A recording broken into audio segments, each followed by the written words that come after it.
today is the top 10 heart-healthy foods and snacks to add to our grocery lists. At ang article po na to ay sinulat ni Susan Bowerman, who is no other than our Senior Director for Worldwide Nutrition Education and Training. Yan. So maraming salamat dun sa ating click na ng record ng ating topic for today. I appreciate that. Ikaw na rin ang magpo-post sa ating sa ating Telegram GC. All right. So my name po is Maya Mariano. I'm a 58-year-old housewife based in Santa Rosa, Laguna.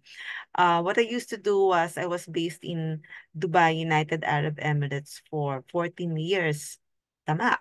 14 years and um dun po na-experience ko yung a stressful life in a corporate setting. Work was very demanding. There was so much pressure. And because of stress, I led a very unhealthy and inactive lifestyle. And then, nagsabay din po yun, I started a family with my husband. So we raised 3 children. And of course, yung um, effects po ng post-pregnancy, 3 pregnancies, okay, naka-add on po yun sa pagka-gain weight ko. Ayan. But then, when we moved back here to the Philippines nearly 10 years ago, let's show the next slide na Coach Nida. We were able to get the opportunity to regain yung aming health back through the Healthy Breakfast program introduced to us sa Nutrition Club. Yan. Sige, let's go to the next slide, Coach Nida. And then, what I liked about, hindi na nag-move yung slide yata. Coach Nida. Nawala ba si Coach Nida? Ayan.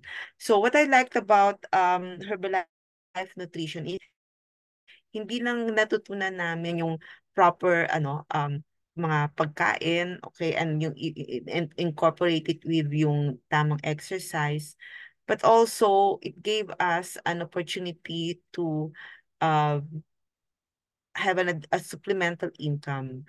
But in fact, naging bread and butter namin itong mag-asawa for several years po. Okay, because we actually started a nutrition club.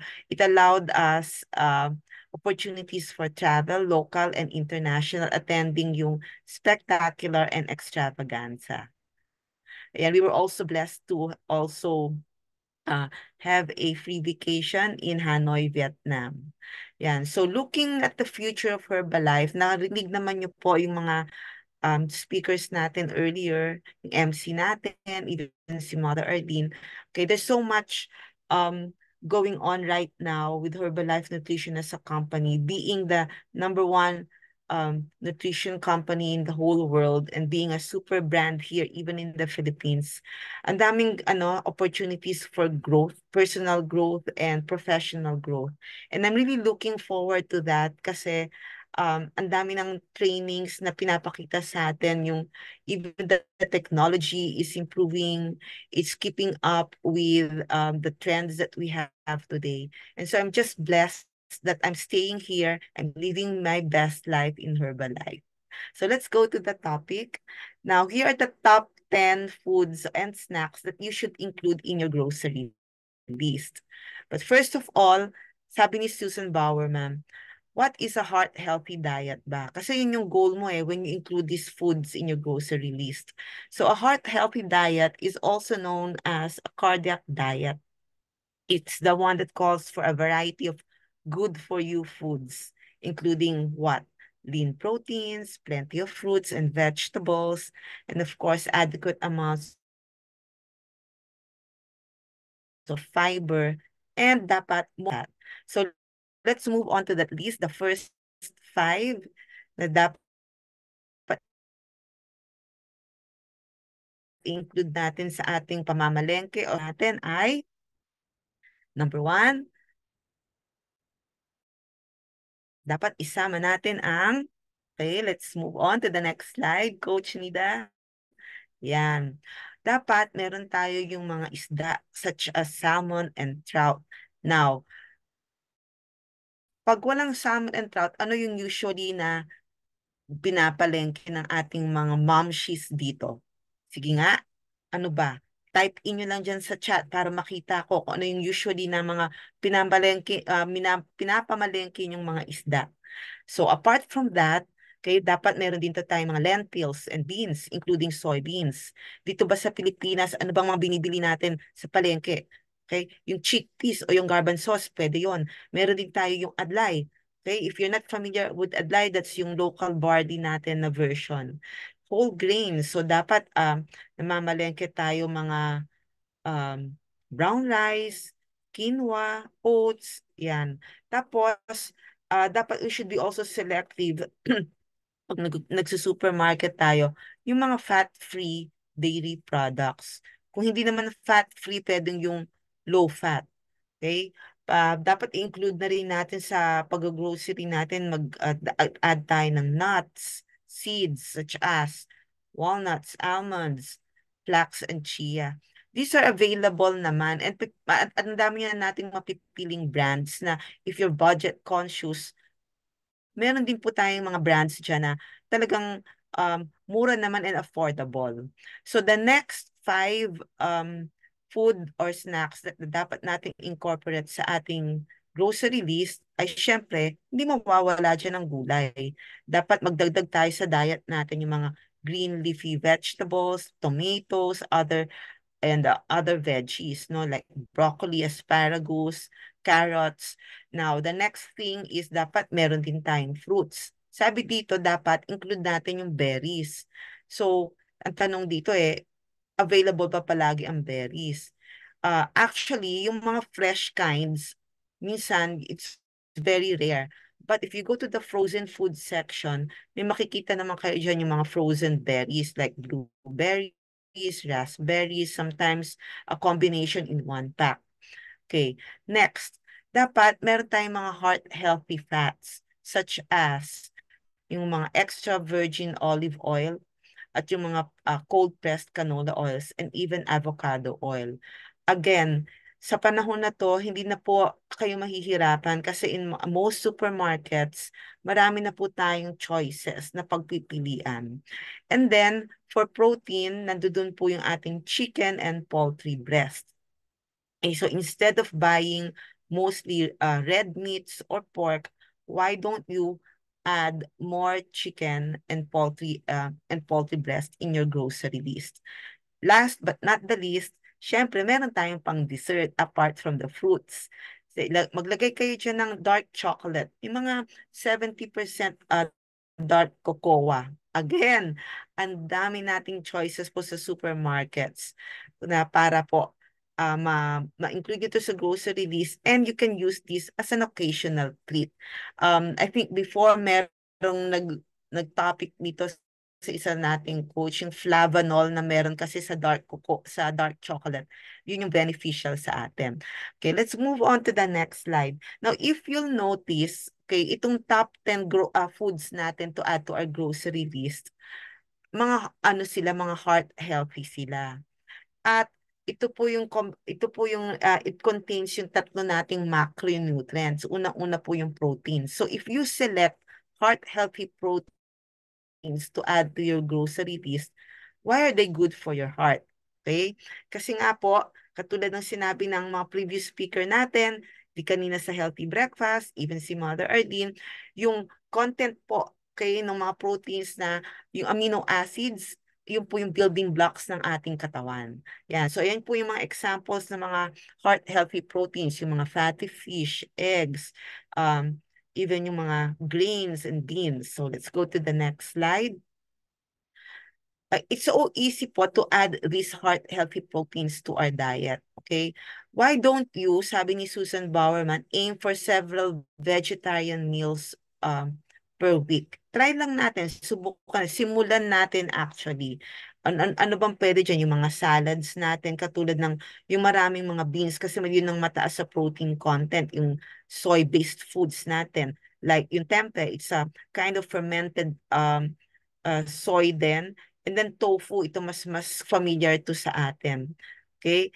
And if let's say nahihirapan kayo prepare ng mga raw beans natin, you can actually use canned beans, okay? Para it's more convenient. Okay, and then also aim for 2 to 3 fish meals per week. Tapos, sabi ni Susan Bowerman, apart from buying fresh all the time, you can also look at using canned salmon and tuna occasionally. And then, of course, mga frozen fish na masa-stock up mo for several days in the freezer. Yeah, let's go to the next slide, Coach. So this is practical ideas on how we can add them to our diet. Now, yung mga recipes sometimes na nagko-call for meat or poultry, okay? Try nyo experiment, i-replace nyo with tofu or seafood instead. It will give you the same amount of protein that your body needs. And then i-replace nyo yung mga high-fat meats, okay? Katulad ng beef, okay, and pork, with lower fat choices. So for example, instead of ground beef, you can use ground chicken meat. Yon. So let's go to the next slide, Coach Nida. Yan. Next is yung macronutrient na carbohydrates. Yan. So ano ba yung mga heart-healthy carbohydrates? Those are just examples. Actually, any fruit or vegetable will be heart-healthy. But how do you add them to your diet? So let's go to the next slide for the practical tips of Susan Bowerman. You focus on vegetables, whole fruits, okay? Yung mga whole grains and whole grain products. Sabi ni Susan Bowerman, ang pinaka-warning niya sa atin, i-reduce natin yung intake natin ng sweets, yung mga juices, yung mga sugary drinks, yung mga refined grain products like yung mga white rice, white flour products, yung mga pastries, yung mga pasta, bread, cereals, crackers. Iwasan na natin yon. Let's stick to the natural whole food, fruit and vegetables. Yan. So let's go to the next slide. The next slide naman is a practical tip on how to add them to our diet. Siyempre, you aim again, goal natin na magdagdag tayo ng gulay o prutas for every meal and snack natin. So instead of a pastry o kakanin, magprutas na lang tayo, di ba? Tapos you can also add fruits and vegetables to your protein shakes. Sino na yung mga gumagawa nito? Yan, yung pag nag-shake tayo, we add bananas, yung mga fruits in season natin like mango, pineapple, di ba? Yun na pwede niyong gawing snack. And of course, even a meal. Kasi nga yung F1 natin is a meal replacement. Kompleto na siya. You can also add, by the way, vegetables, more vegetables sa mga sabaw nyo, yung mga linuluto nating mga stews or casseroles natin. Yan. And don't forget, yung personalized protein powder natin, okay? It can also add to your protein intake. Yan. So let's go to the next slide. Ito na yung sa more tips. Again, pagka tayo ay limited dun sa ating mga fresh fruits and vegetables, minirecommend din ni Susan Bowerman, you can also use frozen fruits and vegetables. They're healthy as well, they're convenient, and just as nutritious and fresh. To retain yung nutrients ng mga gulay, okay, pag linuluto natin, we can always steam them, microwave them, or stir fry them. Don't overcook them kasi doon nawawala yung nutrient value ng mga gulay. And choose whole grains such as, yung mga brown rice, barley, o yung local version natin called adlay, quinoa, wild rice oats, nabibili natin yan ngayon sa mga supermarkets. Let's go to the next slide. This one is about heart-healthy fats. So, yung mga fatty fish, avocado, nuts, and seeds. So, why are they good for your heart? Diba? Because of yung omega-3 content, which is what our heart really needs. Yon. So, let's go to the next slide and how to add them to your diet. Yan. So, be selective of yung mga oils na ginagamit natin as much as possible. Use yung olive oil. But again, marami namang affordable choices and brands na tayo dyan. Yung paggawa niya ng mayonnaise, you can actually use homemade mayonnaise. Instead of using yung raw egg, you can actually use mashed avocado and sour cream. okay, yun ang pwede mong gamiting mayo. Kasi it's something creamy lang naman eh. Tapos, mas mataas pa yung healthy fat content niya. And of course, pag kakain tayo ng nuts natin, yung moderate amounts rin. Kasi anything that is above what you need, okay, it could also affect your your cholesterol level. So, yung tamang-tama lang. Yes, okay. Next, by the way, I'd like to highlight what I put there. If you go back, kung nahihirapan tayo to consume omega-3, okay, which is the good fat that we need to have in our body, isama nyo sa grocery list nyo, okay, dun sa shopping cart natin, yung Herbalife line. Yung omega-3 tablets natin, they contain actually more of the DHA content than any commercial omega-3 capsules. Yan. So maganda po yan. So let's go to the next slide. Sabi ni Susan Bowerman, a heart-healthy diet is actually also good for vegans and vegetarians. Okay, so hindi sila mag-aalala kasi, let's go to the next slide. Yeah. If you take our Formula One shake, okay, all these nutrients nakikita nyo, such as nutrients that you get from vegetables like carrots, fruits like bananas and avocado, okay, even the nutrients that you get from uh, plant-based products like tofu, okay, and of course, if you want a little bit of protein, okay, or dairy, you can always ang shake natin, we have an equivalent of like 2 cups of cottage cheese. So imagine nyo, isang glass lang, pag ininom nyo na yun, kuhang-kuha nyo na itong nutrients na to. So even if you're vegan or yeah, even if you're vegan, hindi kayo mag-worry na nagkukulang kayo sa nutrients kasi kompleto na yung shake natin. Yan, let's go to the next slide. Yan. So, say yes to good nutrition. Makikita nyo dito yung selection nyo na pwede nyo bilihin. Ilagay nyo na sa online shopping cart nyo. Kasi dito, hindi rin kayo mag-worry kasi itong products natin, they're all synergized to work together. And because we have been recognized as a super brand here in the Philippines, you will be assured that we have that seal of product quality.